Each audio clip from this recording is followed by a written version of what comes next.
Mhm. Mhm. Okay, we're live. All right. Welcome, everybody. Happy Monday. We're starting the week off. I'm pretty excited. Today, I have Sarah Leisinger with Whose Lands Digital Media. And we're here with me today to talk about SEO tips for small businesses and for your website. So welcome, Sarah. I'm so glad to have you.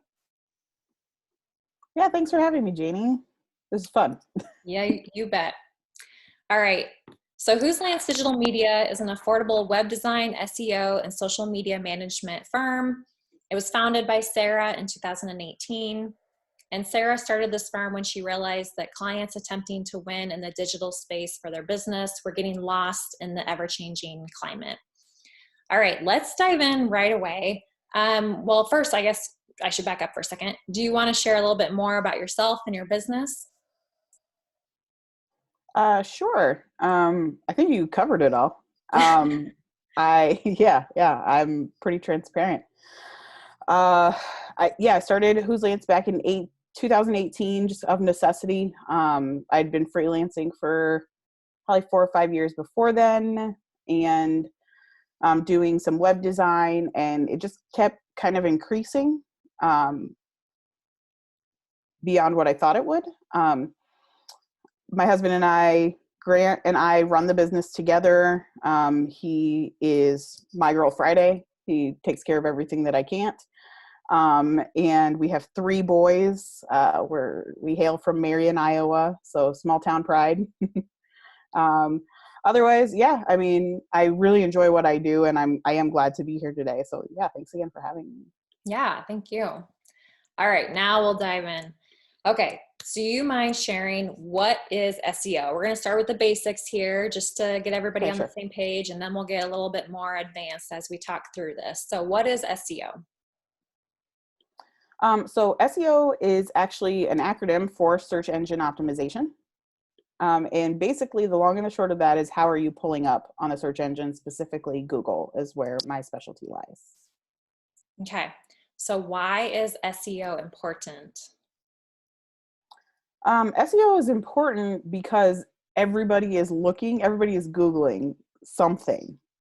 So if you're, the way I put it is, if your name is a verb, that's a big deal.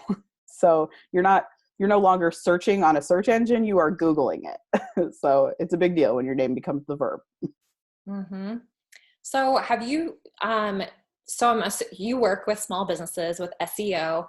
Can you kind of talk Mhm. about a little bit of just like the very basics or kind of what the initial idea is of maybe when you get started or when businesses get started with their SEO, what does that look like? Like how do you enhance your search results? Sure. So yes, I do work with small businesses, local businesses, so that they're being found on search engines, um, as well as do some social media things too.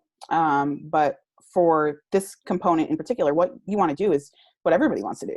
Everybody wants to be found on page 1 of Google for their services. Not everybody knows how to get there.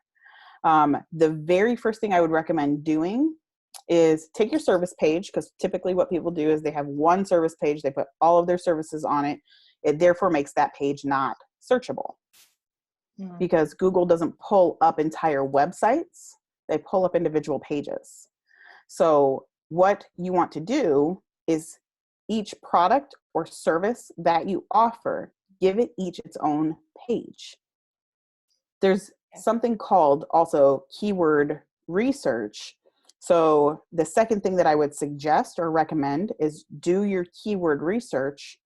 2 types of keywords that you're going to find. You're going to find the keywords that are kind of broad, which is basically more general terms. So say you are a landscaper, landscaper would be the general term there, right?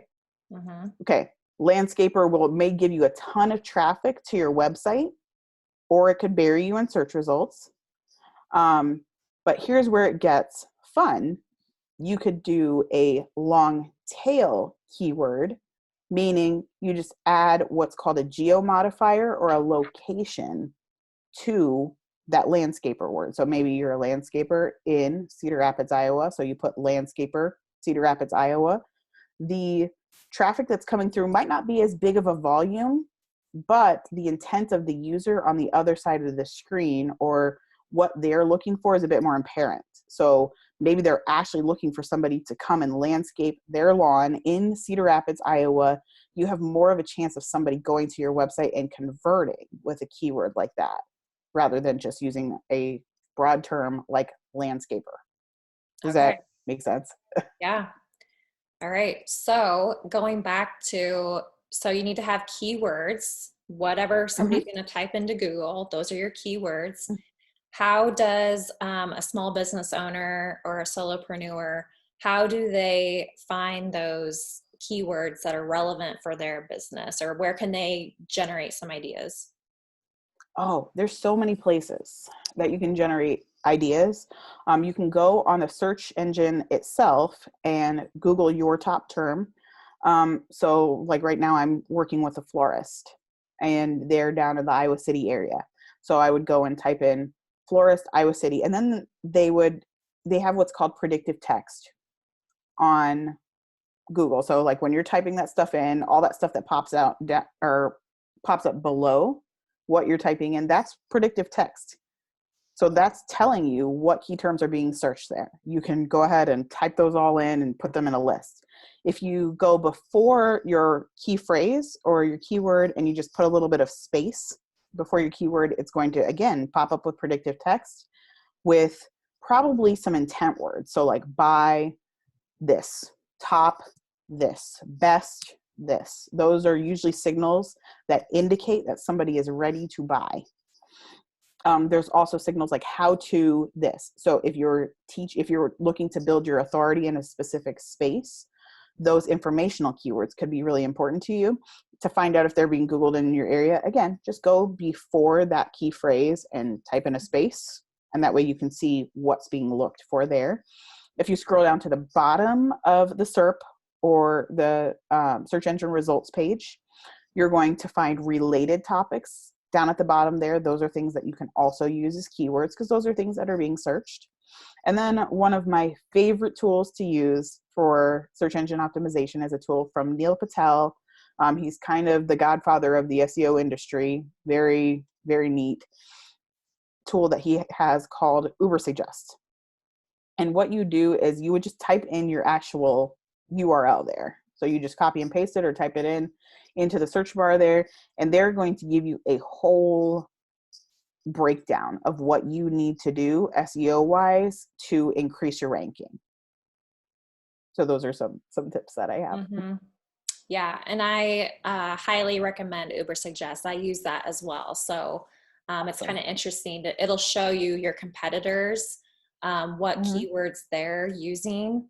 And I also like too, it just looks at your entire website and shows you like you had broken links on these pages, or this is not showing up on mobile devices. So it's just kind of a good like entire background check on your website. Yeah. Love that Agreed. tool. Yep. All right. And if you use it, sorry, go ahead. No, go ahead. You go ahead. One more tool I would suggest is a tool called Sem Rush. And the reason that I would suggest using that is because it gives you more insight into your competition or what your competitors are doing to get on. If they're on the first page and you're on the second page, it kind of shows you how they got there. So it shows you in essence how you can beat your competition online. So, okay. So let's get into the nitty gritty here. And if you guys have questions about how you can improve your search results, shoot them out. I'm going to start with a few of mine. Okay. But what are some general tips that usually apply to most websites for how they can improve their search results? So the goal is here, we want to get to when somebody types in whatever your industry is, you want your business, your website to come up first on Google. So what are some suggestions for doing that? So get your business in the Google Map Pack, that little 3-pack of like right at the top of the search page, usually right underneath the ads. You can get your business in that map pack by doing your Google My Business profile, right? Mm-hmm. Then underneath there, what you really want to do is check out your competition for the terms that you have, like where are you ranking currently? Are these terms that you want to rank for? Is your competition ranking for these terms? And then again, to see how they're doing it, just copy and paste their URL and either put it into Ubersuggest or put it into Sem Rush, because it's going to give you more insight into what keywords that they're using, and even go to their website, look at where they're placing their keywords. That's called keyword mapping. You do put keywords in specific places to get noticed by the little spiders that crawl the pages. Okay. Do we want to try to talk about if somebody is maintaining their website themselves and they're a DIY, and say they're using like a website builder, either WordPress or Squarespace, is it pretty easy to update your SEO keywords? It can be, just depending on how competitive your industry is online. So I'm not talking about the neighbor down the street, the neighboring competitor down the street that you may not like them because they might not be competing with you well online. So I'm talking about who's pulling up for your terms on the first page. If it's extremely competitive, it will be a little bit more competitive to rank beyond them, which is an important reason it's called competitive analysis. That's an important reason to take a look at what they're doing and how they're flexing online in their space. Excuse me. I would say the tough part is not updating the keywords, it's just finding the ones that will work for you. For as many businesses as there are that many keywords that could potentially work. What I usually tell people, especially small business owners, is do not go for those broad keywords because you are going to get buried under national companies that do the same thing that you do. Go for long tail keywords. Again, those ones with your geo in it or like your location in it. Ones that are maybe a little bit more specific to what you do.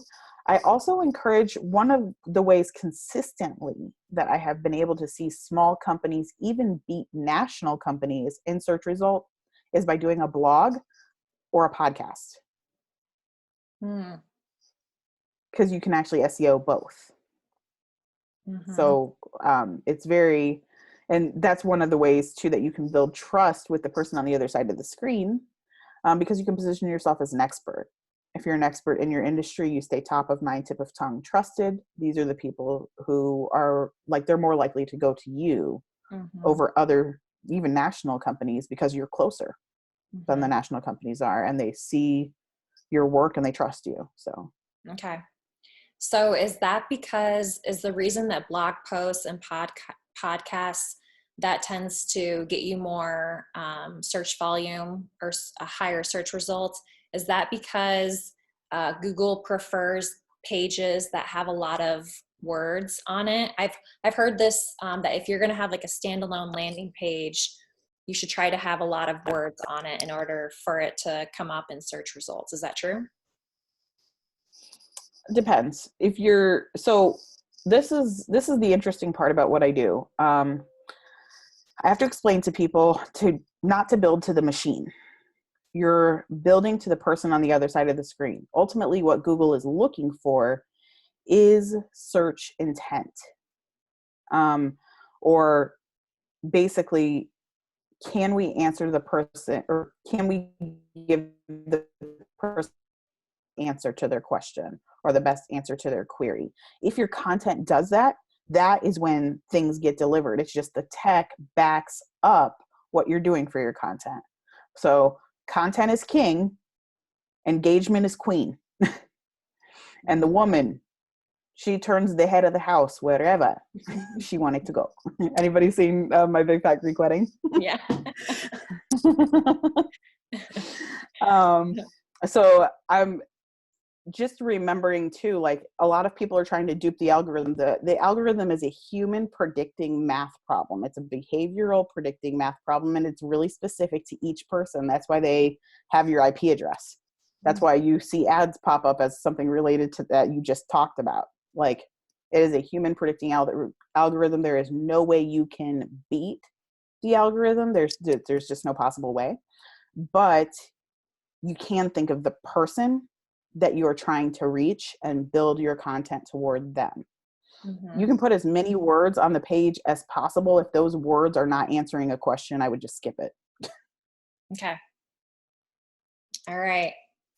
If you guys have any questions, ask them at any time. Otherwise, I'm going to keep charging ahead. Okay. Say for small business like me, would it be smarter for me to put CFO in Iowa, or not to use like the region or the geographical keyword? Where's your audience located? Across the US. Okay. So what I do in cases like that is I do location specific landing pages. When I'm doing national SEO, it's usually for the top 10 cities in each state, where I am breaking it down to location specific landing pages. So the places that I'm a little more cognizant about doing stuff like that, where I'm creating a landing page for each of the locations, is bigger cities. Because again, you want to be cognizant of, okay, where is this? How many search results can possibly be found here for this? Am I going to get buried? So you can do cities that are adjacent. So say you want some business in LA, start building your credibility with the surrounding areas. Like, so your digital credibility, start by doing, maybe a city that's an hour outside of LA that you would have more of an easy time ranking in. Okay. And then as you start to rank, you start to build credibility online, and then you can kind of create a vortex around the city. And that way it's like, oh, hey, look, Janie pulls up in this suburb, this suburb, this suburb. It's going to be more readily available. They're going to look at you as a more credible business to be found in that city. So like bigger metros, you just have to have a different strategy, but location-based landing pages is kind of where you want to go. And then doing your internal linking so that nothing is more than 3 layers deep from the homepage. So you shouldn't have menus that go 6 or 7 deep, because Google actually won't rank your pages past 3. Okay. Right? Because the spiders have to crawl too deep at that point. So you just have to really take a look at your site structure. And then again, building credibility in the burbs. Like, so for Chicago, if I'm ranking for Chicago, which is right in our backyard, I am going to like Aurora, Joliet. Like I'm ranking in those cities first before I touch the center of Chicago, because again, of the credibility. Just like you're building credibility offline, you have to do the same thing online. It's a reputation. Okay. So what do you mean? How do you do that? What is a geographic landing page? Are you saying that your keyword is florist in Aurora, or what do you mean by a geographic specific landing page? Okay. So remember when I talked about keyword mapping? Mm-hmm. Okay. So there's multiple different places on any given landing page that you can put keywords. One of them is the page title. So for the page title, you have to have certain formatting for the title, and it's usually like a % sign and then a P is the code for it. And it's going to be like florist in Aurora, little bar, and then schedule your delivery today, like that. Because you want what it is and then call to action. Then you're going to have your titles, right? So your titles of your page doesn't necessarily have to be florist in Aurora, but you want a variation of it. So maybe flowers, maybe bouquet. So you want to switch up and use synonyms and use things that the search engines are likely to pick up on. In your meta description, what you're going to want to do is use buying signals. So like if you're trying to sell something, use buying signals. Buying signals like buy a bouquet, the best florist, the top florist. How can I get flower delivery? You know, like the things that you would type in, think about that. You know, what would I type in if I want to buy a bouquet of flowers? Mm-hmm. Type it in. There are places like the internal linking structure is important there too, but like basically the location-based landing pages, you have your meta description, your title. You want to make sure hierarchically your tags are working. So you have H1, H2, H3, and you're not alternating between all of those, because that's very confusing for the flow of like the spiders to search through. Is this making any sense? I feel like I'm getting really nitty gritty here. Yeah. So I think, and we're talking to people who are like doing their own website. So Sure. for me, my website's on Squarespace. So I'm using Squarespace as my website builder. Squarespace makes it pretty simple. You can go in and you can insert code to make it more specific. But for Squarespace, for example, I'm just saying this in case other people have Squarespace websites. When you go to say like your services page and you go to like the toolbar, there will be, I think it's called SEO is the tab that it's called. And with Squarespace, I don't think within that tab you can do like the long tail. It just asks you what's your SEO title and what's your SEO description. So that's kind of what we're talking about here. When we're talking about keywords and how do you go in and update these keywords on Squarespace, that's what it is. It's fairly similar for WordPress.com. WordPress.org is going to be where you have to do the coding, like you actually download and install the whole software. But yeah, so I know that with this, it can get very technical. So thank you I know I kind of threw you a bone there, but yeah. So I am actually part of what's called Squarespace Circle. It means I'm a Squarespace professional. I'm part of their professional community. And yes, like Squarespace makes it super intuitive to do the SEO. Actually, anybody who is a DIYer who doesn't like to deal with tech, I definitely suggest Squarespace. There are certain tweaks and kind of just hidden things that you can do within Squarespace to make your website stand out a little bit more, even with the coding blocks. So even with things that you wouldn't, if that's ever something that anybody wants to discuss, there's things called Schema Markup, which is basically you are telling the robots themselves through code, this is what this business is about. And you put it in a code block on your page. You can do it on product pages. You can do it on your frequently asked question pages. You can do it on blog posts. They have like, so there's just so many things that you can do with the machine, but the long and the short of it is it communicating with the person on the other side of the screen? Like being seen is important. Being present is a whole nother thing. And that has to do more with your content. So I'm all about the quality content over, and yes, there are technical things. There are, where is the placement of the SEO and things like that. But if that is what you're focused on, you're still going to have a pretty high bounce rate. Because you still have to communicate with the person on the other side of the screen. As far as the SEO title is concerned, that is a title tag. As far as the SEO description is concerned, that's the same as the meta description. In WordPress, a lot of people will use a Yoast SEO plugin.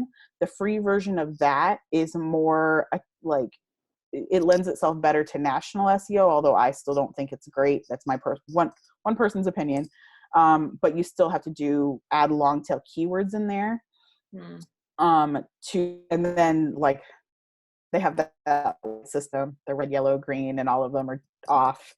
So like they're, don't follow the lights in Yoast SEO plugin, not for local SEO, because it's not going to do much for you.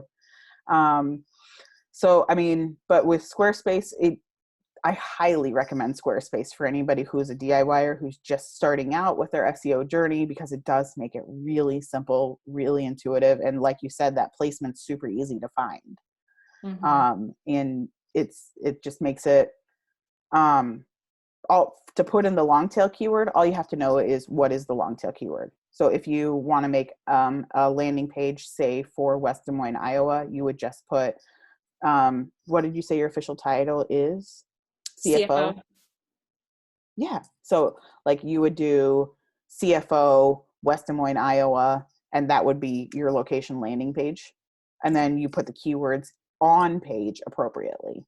Okay. I also put a Google map of the city that I'm targeting on the location page, because if you can code Google into the page, you have more of a chance of showing up. Okay.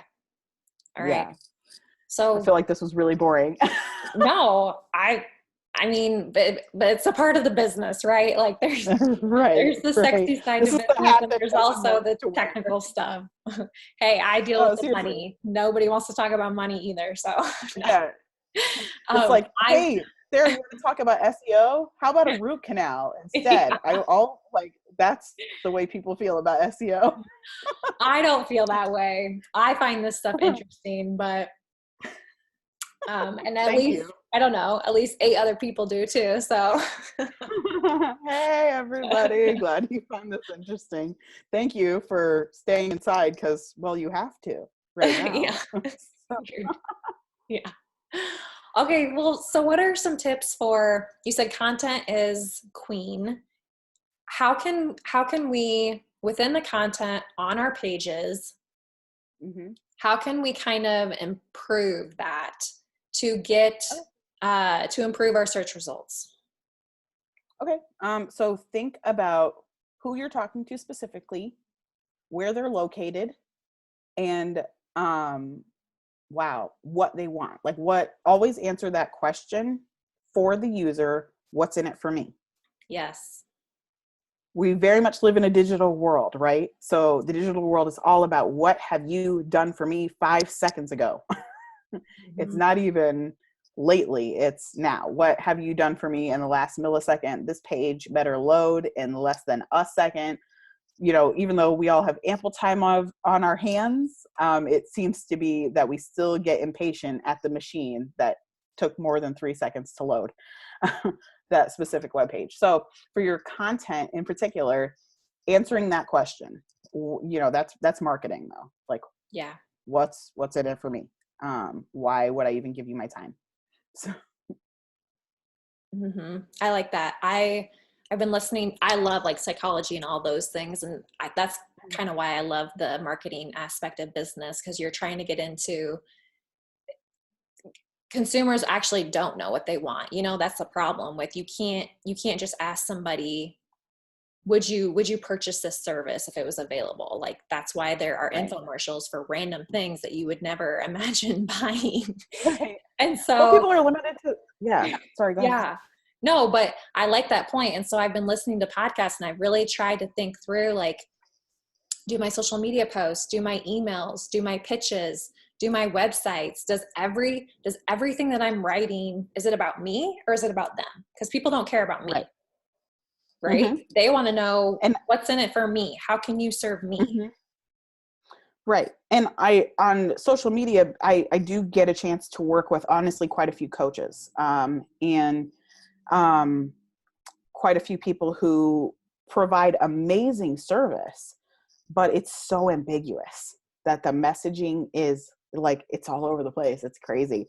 And so what I suggest for those people is, and what I tell them is like, hey, this might be about you because you're an aspirational figure. And so people want to look at you and say, hey, I aspire to be something in her is something that I aspire to be, right?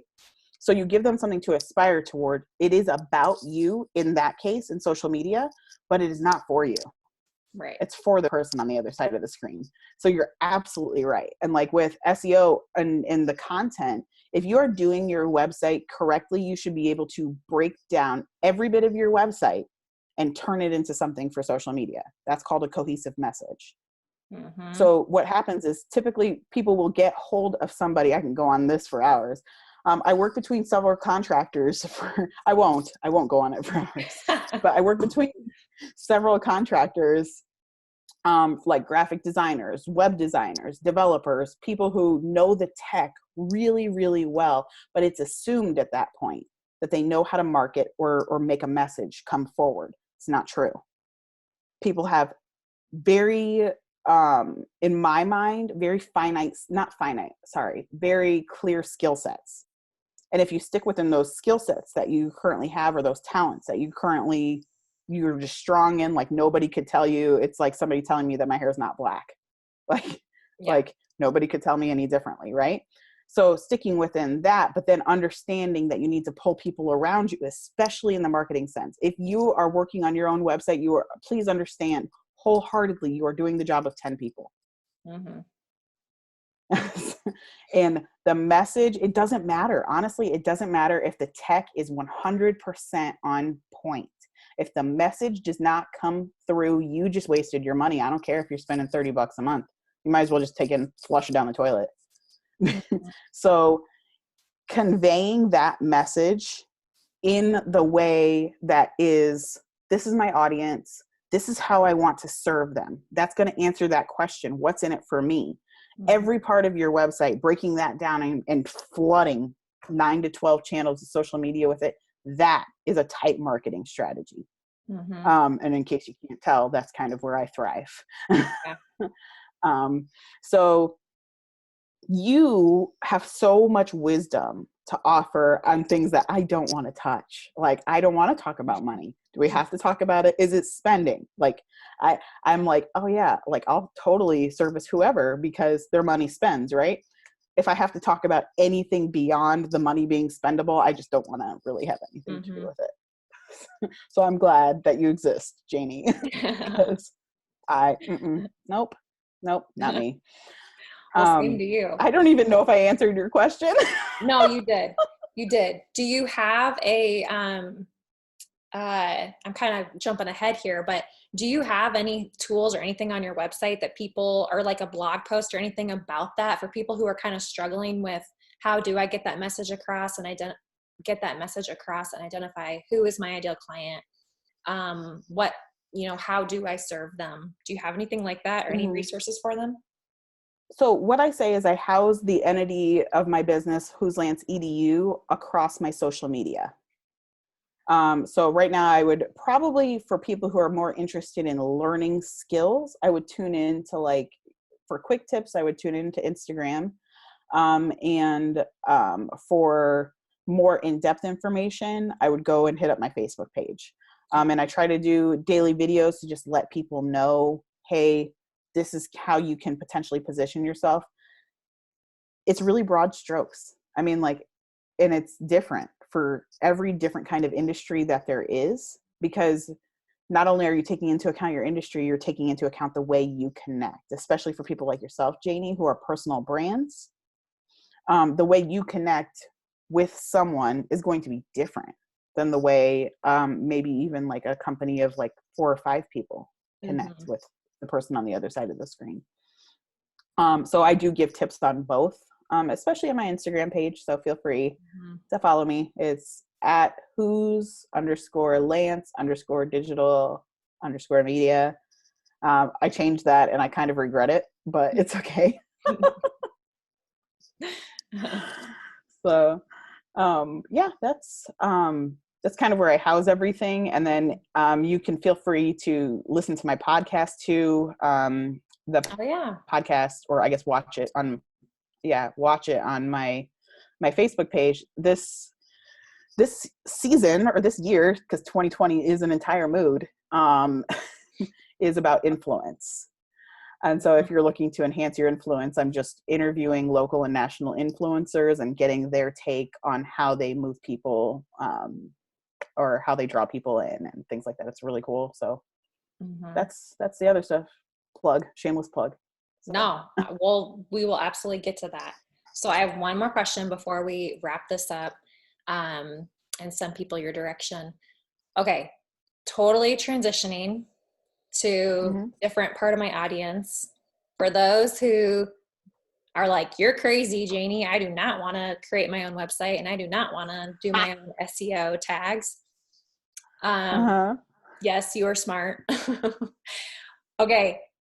If they're looking for somebody like you to help them with their website, help them with their SEO, what should they be looking for? Or what are some good questions to ask? Because I feel like you don't know what you don't know. And I feel like a lot of people just go out and hire somebody to do their website, and then they're not very happy with it. So what are some things that they should be thinking about, that they should ask somebody like you as they're going through that process? Okay. That's a really good question. And it's something that I do like to address. So again, just because you hired, say, a web designer does not mean that your website will show up, especially on the first page of Google or anywhere. Hiring solidly a web designer might mean that you're taking a really beautiful piece of art and burying it in the desert because there's just no roads that lead to it. So you actually want to ask them if they know how to do SEO, have them send you samples of their work. So if they've worked on websites, and they're like, yeah, I know how to do SEO, that means front page. When you know how to do SEO, that means you know how to get people to the front page of Google, to page one. Or otherwise, you don't really know how to do SEO. I know it's rude. I don't care. So if you want to get your money's worth, if you're spending $6,000 to $8,000 on a website and you are not popping up consistently for SEO month over month, they've not done SEO for you. Also, remember, SEO is an ongoing thing. It is something that needs to be updated sometimes every month, sometimes quarterly, just depending on your competition and things like that. But the thing about it is, if you are not in the process of updating it, because people get confused about this, they can get confused about SEO and SEM. SEM is search engine marketing that has to do more like with ads, the ads that pop up at the top of the page, that's search engine marketing. SEO is the organic results, right? So if you're not continuing in the process of doing that and viewing this not as a campaign, but as something that creates your foundation over the course of time. If you are getting hit one month and then the next month that same hit, that same traffic doesn't happen, that tells me that SEO was done 1 month, but it was not kept up with. So if you're paying X amount of dollars to have them maintain your SEO and you're not consistently coming up in search results and your traffic is not maintaining, like being steady or going on an upward slope, that's not SEO. So check their work. Easy way to check their work is, hey, you SEO'd this site, Google the main terms for that site. So again, if they've done it for a florist, Google bouquet in Cedar Rapids, Iowa City, wherever the heck you're located or they're located, and see if it comes up on the first page. If it doesn't come up on the first page, boo, that's not SEO. So I have issues with people, saying that they know how to do SEO, and really what they know how to do is put together a really pretty website. I have issues with it. I like that. I like that. This is an easy step that everybody can do. Just check their work, Google that website, and see if it comes up. And I like the clarification on the difference between SEO and SEM. I totally forgot to that's a good point. Would you say that most companies who create websites and who are doing SEO, do they provide the report of your search results? Do they provide that for you? A lot of people do, but the thing is, like, you should be hooked up to 3 kinds of tools. Every website needs to be hooked up to Google Search Console, Google Analytics, and Bing Webmaster Tools. Those are the 3 tools that every website should be hooked up to.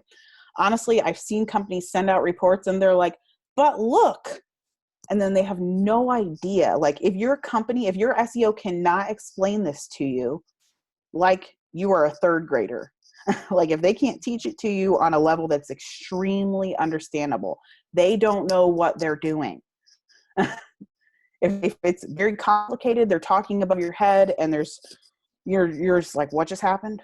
If your eyes are starting to glaze over because they're talking tech and you can't get them to bring it back down to a level that you can understand, they don't know what they're doing, I promise. So what I would say there is, if you ask the question, hey, can you explain that to me? Just like, kind of like bring it to my level, please. I'm not a professional. SEO, and they can't, there is a good chance that they're just spitting some jargon at you. That is what I see frequently happen when people are presenting reports to people. Well, this traffic and this KPI, and you guys didn't actually go over what your key performance indicators would be and what dictates conversion on your website, then there's a good chance that you just paid a lot of money for something that maybe is not going to work for you over the long haul. Mm-hmm. And that might be another good thing. You know, I know a lot of my audience probably already has their website already built, but if you're looking to switch or you're looking to hire maybe somebody else, maybe that would be another good question too, before you even hire them is, hey, could you maybe walk me through like a sample analytics report just to see like whether you jive and whether they do have that ability to make it understandable. Yes. And for those reports, there's so many graphs and lines and things that could be, it's like, well, look at the button conversion here. And it's like, the button conversion, what the hell does the button, which button are you talking about? Like what button, does that mean that I'm getting paid? Which is ultimately the question of the business owner. Am I getting paid by that action that just happened? Yep. No? Okay, then I don't want to hear about it. So if that analytics, if they're taking an extensive amount of time to go over it with you and you still don't understand it and you don't understand how you're getting paid as a result of those results, I would say it's not worth it. It's not worth it to do that. SEO can get really expensive. Mm-hmm. So it just wouldn't be worth it to go over reports, and it's a waste of your time also. Not unless they can really break it down and explain it to you and you understand coming out of it, yes, legitimately, this is working for me. So you should be able to understand. It should never be an I don't know coming out of your website's a meeting with your website person. It should be, yes, it's working for me. No, it's not. Here are the tweaks that need to be made. Yeah. And they should be transparent enough with you to say those things. Yeah. So anyway, for one woman's opinion. No, I agree with that. And I think this kind of sums up our whole conversation, right? Like, this is why you have a website. If you don't have a website that's drawing traffic to you, if you don't have a website that's creating brand awareness, if people still don't know that you exist in your area, and then second, if it's not converting, if the people coming to your website are not purchasing or contacting you to set up a meeting, that's the point of your website. And so Absolutely. and there are providers out there who will help you get those results. So with that being said, what does it look like to work with you, and how can people get a hold of you? Okay. So my SEO is what I call agency facing. So it's not, they're bigger projects. And so I tend to work with bigger agencies on them. And so to work with me specifically, I would have to analyze your project and see if it's possible. But you can email me at info@wldigitalmedia.com. And the reason that I say I'd have to analyze your project is because I'm the only person at my company that does this specific thing. I've tried to train 6 people. It hasn't worked so far. So maybe you can give me some insight on that, Coach, because I tried. But yeah, that's agency facing. So I work with a few different agencies in the Cedar Rapids area. If you are looking specifically to have that SEO project done, I usually put it through them, because they have like the people to answer questions about other things that you may be needing also, since I'm specifically SEO. If you need like a logo, if you need some tweaks with your design, I don't do those things. And so like they can help you out with other questions that you may have because they've got the manpower for it, and I'm just here in freelancer world. But email me info@wldigitalmedia.com and we can chat about it. I'm definitely happy to hook you up with one of my sister companies to get all of your needs taken care of. So it's not, typically if you need SEO, you need something else too. Awesome. Do you want to share a little bit more about, do you want to share your podcast again, and then any other like upcoming things that we should look out for? Sure. So my podcast is called the Whose Lance Podcast. You can find it on my Facebook page. That's where I'm housing it right now. And it is in video form. And this year is going to be, it's all about influence. So my very first episode was with a TikTok influencer who also happens to be my cousin, because she's that kind of special. She knows.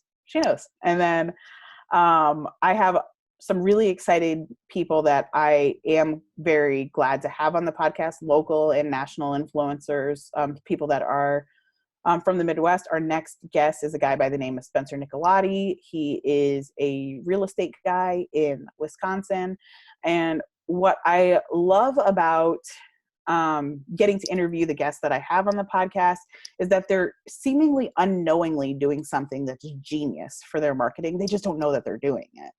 And so I want to be able to pull that out and basically tell them like, hey, you're doing this really genius thing. Are you aware of it? So they can duplicate it. But also these people are influencers. So like, how many people have want to have influence over people, right? And those dynamics and facets of influence, I really want people to be able, it's essentially it's marketing. It's how you're marketing yourself and what kind of action you're generating as a result of just being yourself, which is super cool. So that's the Whose Lance podcast. Again, it's housed on my Facebook. And then tomorrow on Instagram, I am interviewing Erica Olaf. And she is a dynamic strengths coach in the corridor area. Before I met Erica, I thought my top strength, which is I have a top talent, if you pay attention to the Gallup Strengths Finder, of strategy. And because I'm a female and because I have my delivery is pretty strong and blunt, I got called things that are not very nice. I got called things like manipulative and calculated and things that you generally don't want associated with being yourself. Well, and as a result, that was a talent that I hid from. And so when I took this test with her, and she was like, Sarah, this is less about your personality and more about how you move and how you do things. That was important to me. And, you know, Janie, you said you're super into psychology. So it was less about who I be and more about how I do. And that really interested me. And so we're talking about that, and with Whose Lance expanding the way it is, and me getting to work, the opportunity to work with all these experts in the different digital and marketing fields, being able to have a grasp of my strengths has been amazing. And having that same grasp of the strengths of my team is, it has helped me. Like, I told her I could write a book with how much she's helped me. So I'm super excited to just get her in front of people and show her off, because she is one of the most amazing individuals I've ever met. And I know you guys did one of these together too. And that was so much fun for me to watch. So yeah. Well, awesome. So many great resources for everybody to check out. Thank you guys for joining us today. I hope that was beneficial. If you have questions, don't hesitate to comment or to reach out to either Sarah or I. I will post links to her website and her Facebook so that you can conveniently have access to her. And with that being said, thank you so much for your wisdom and for your time. I appreciate it. This was great. You're welcome. Thank you again. Thanks, Sarah. Well, have a good day, everybody. Bye. Thank you.